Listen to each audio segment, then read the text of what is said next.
His climate rebate comes nowhere near $12,645 for this farm family. 2, his carbon tax has not hit a single solitary emissions reduction target. It has not worked. And 3, in the month of July, when this family was paying $12,645 in his carbon tax, supposedly for the environment, the Prime Minister jumped on his private jet 20 times. High carbon hypocrisy.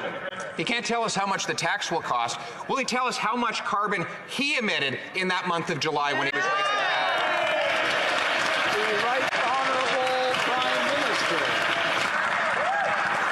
Mr. Speaker, you don't have to convince Albertans or Saskatchewanians who've dealt with wildfires that climate change is real. You don't have to convince British Columbians who've seen record levels of floods that climate change is real. You certainly don't have to convince Atlantic Canadians who are rebuilding after yet another storm of the century that climate change is real.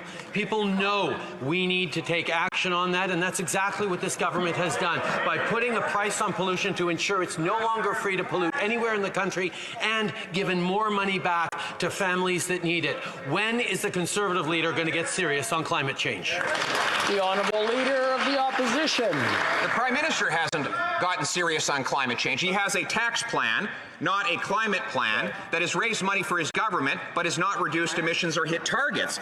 Now, this Prime Minister has the audacity to call this farm family polluters while he jets around in his private jet across the country. What the effect of his plan will be is to drive up domestic food production costs, drive that production out of our country to more polluting lands where it has to be transported longer distances. Why does he want to drive prices and emissions up and farm production and opportunity down? The Right Honourable Prime Minister. Mr. Speaker, if the Leader of the Opposition came up with, put as much energy into building a plan to fight climate change as he does into concocting elaborate theories and attacks, we might be better off. We might be able to compare a real climate plan from the Conservatives to what the government has been doing for the past 7 years. But he would prefer to focus on me than focus on Canadians and their future.